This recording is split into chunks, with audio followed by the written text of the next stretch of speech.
Um, so hello, everyone. Welcome back to Business by Design. I am Stephanie Desonier. I'm trying a new streaming function today in the hope that my videos won't be so blurry anymore. I wanted to hop on today and talk to you all about your inner mean girl, or your inner mean boy.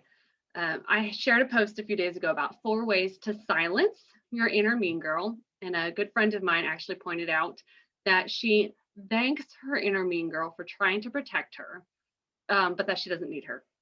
And I wanted to do a video on this because I think that we all take an approach towards the inner mean voice of despising it, disliking it, being frustrated by it, feel like it's holding us back.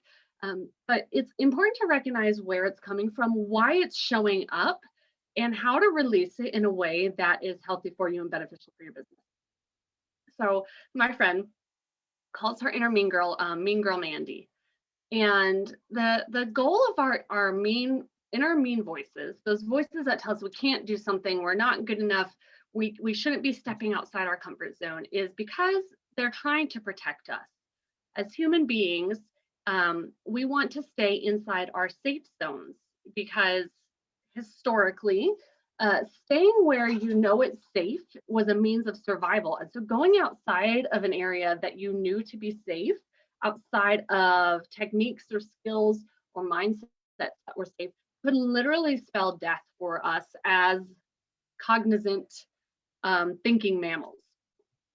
And so as we evolved as humans, we developed ways to survive that did not rely on us staying within a safe zone, but our inner voices, our parts of our brain have not kept up with that evolution, right? We still have, what's called the lizard brain that dominates a lot of our automatic responses. When you're driving, a lot of times that's your lizard brain taking over if you feel like you've gone on autopilot, things like that.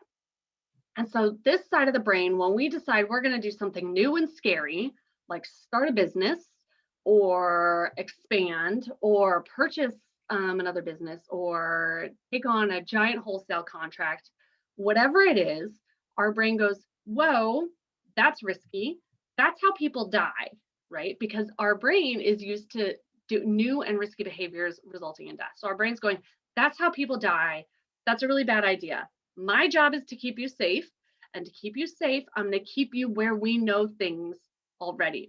We know the risks involved with staying where we are, right? We know the risks involved in the job we're currently in. We know the risks involved in being a stay-at-home parent without taking on any outside work. We understand all of that already. Our brain knows that. Our brain is comfortable with that. And so our brain wants to keep us there.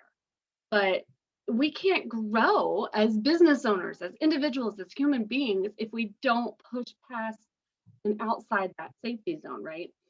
And so we end up in this tug of war with our lizard brain, which is represented by our inner mean girl. And she's saying, you can't do this because you don't have the skills. You can't do this because you're gonna stop paying attention to your family, or you're not good enough to do this, or hundreds of other people are already doing this. And so instead of being resentful of this inner voice and being upset that it's holding us back, it's important to recognize and acknowledge where it's coming from so that we can release it and move forward. For instance, if we've got an inner voice saying, you shouldn't be trying that, everybody under the sun is already doing that, it's not worth it, you're not going to make any money. We could get upset. We could either say, you know what, you're right, I'm not going to do anything and stay where we are. We could get angry and go, who are you to tell me that I can't do something? I'm going to go and do it, and go in a resentful manner, which is going to be carried through everything you do. And that's not what we want to do, right? We don't want to go in and be resentful creators, right? We want to go in and we want to be confident, positive creators. And so what we can do is go, you know what? You're right. There are a lot of people doing this. There are a lot of people who make bottled water. There are a lot of people who make bread, but they've all found a way to build a business off of it and do well. And so I appreciate you trying to keep me safe and trying to keep me from, risking my financial stability or my family's health in this. I understand where that's coming from, but I also know that this is something that I can do and that there's opportunity for me. So thank you, inner mean girl, for trying to protect me and my family. But I know I can do this and I have the skill set and I'm going to move forward because I think I have something to offer to the world. Because really, when we come down to it, we need to acknowledge that that inner voice is trying to protect us.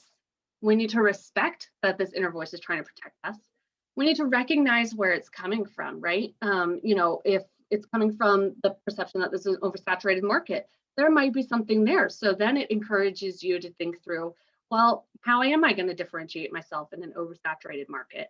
For instance, when you come to bread, we've got Wonder Bread, we've got Sara Lee bread, we've got Stroman's bread, we have store brand bread, we have Dave's Killer bread, right? And each of them have found a way to differentiate themselves, whether it's lowest price point like the store brand bread, whether it's high quality ingredients like Sara Lee bread, or whether it's social enterprise like Dave's Killer bread. They've all found a way to differentiate themselves in the market. And so your inner mean girl might just be encouraging you to take some time to really think through what makes you different and sets you apart. And you should thank her for that and do that. And then continue on with your plan, right?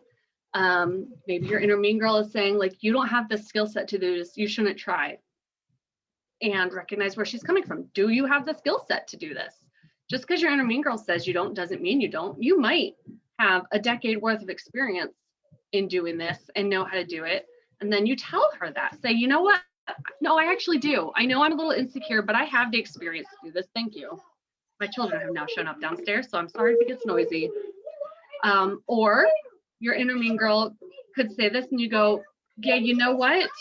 I don't have all the training I need. I don't have all the experience I need.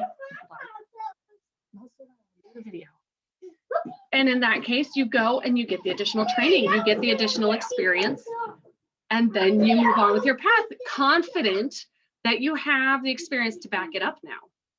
So if you have that inner mean girl trying to hold you back, I want you to recognize she's doing it from a place of security and safety. Acknowledge and thank her for wanting to keep you and your family safe. Recognize what the root of her mean girl comments are and why they're coming up, and use that to either explain to her that no, she's wrong, or use that to take the steps necessary to make sure that you are doing everything you need to be on the right path. Release her. Say, thank you. I have now taken the steps, or I have the experience, and I appreciate you trying to protect me, but I'm good. I'm good. I'm going to go do this now. Release her, and then go and be the best business owner that you can be, because you are going into it confident that you have everything you need, because you've proven it to your inner mean girl. You've released her. You've moved on. You're going in with a positive and confident mindset to grow your business.